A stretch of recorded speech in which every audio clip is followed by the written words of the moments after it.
4 Ukrainian children have been freed by Russia and have now been reunited with their families. The children, the youngest of which is only 2 years old, were released after Qatar acted as a mediator. The group passed through Qatar's embassy in Moscow before leaving Russia. Zein Basravi is in Kyiv for us. Zein, there's lots of context around this, and I know you'll get to that in a moment, but I want you to start with just the facts. Run us through what happened as you know it. Absolutely. Now, according to what we're hearing, reports from the QATAR'S as well as here in Kyiv, is that Doha has been involved in talks between Moscow and Kyiv, secret talks that have been going on for many months. But even as early as July, Ukraine's Prime Minister Denis Shamal did hint that Qatar was involved in a number of issues. Speaking after a meeting with Qatari diplomats in July, he said Qatar was assisting in many issues, especially the repatriation of children, and that seems to have had some success now. In terms of actual numbers, since the beginning of this war, 400 children have been returned from Russian-held territory, but Ukraine has identified 20,000 children that have gone missing or have been held, they say, illegally by Russian forces or by Russia since this war began. Now, the children we're hearing of, Friday there was 1 child returned, now 3 more between the ages of 2, 9, and 17 being repatriated. Certainly a success in these dialogues, but just a drop in the bucket so far.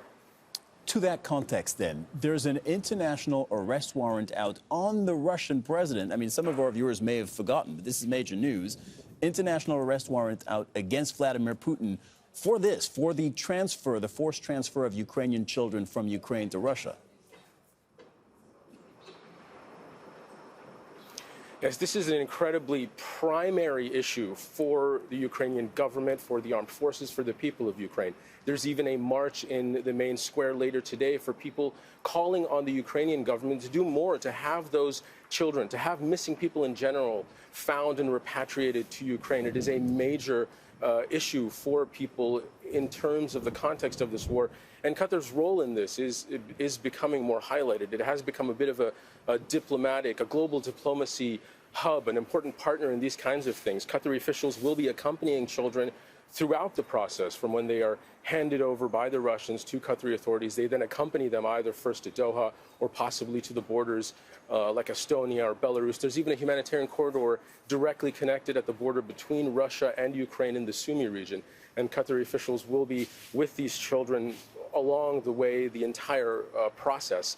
Now, Qatar has become an important partner in a number of different conflicts globally. It was an important diplomatic partner in the war in Afghanistan. It has negotiated deals between the United States and Iran. It is an active negotiator between all parties in the ongoing Gaza war at the moment. And this deal between Moscow and Kyiv, certainly a bit of good news in the midst of this war.